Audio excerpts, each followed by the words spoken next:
ଜୟ ଜଗନ୍ନାଥ, ଜୟ ଶ୍ରୀ ରାଧା। ଆଜି ଆମେ ଜାଣିବା ଗ୍ରାସ ଚନ୍ଦ୍ରଗ୍ରହଣ।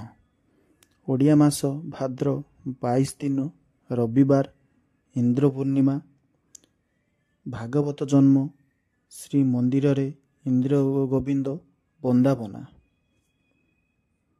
ଇଂରାଜୀ ତା ସେପ୍ଟେମ୍ବର 7 ତାରିଖ ରବିବାର।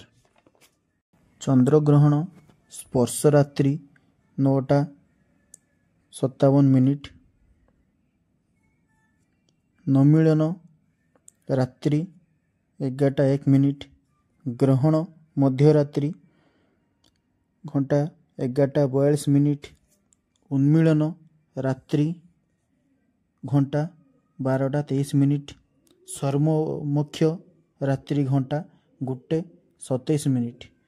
ପାକତ୍ୟାଗ ଦିବା ଘଣ୍ଟା 12:57ରୁ ରାତ୍ରି 1:27 ପର୍ଯ୍ୟନ୍ତ ପାକତ୍ୟାଗ।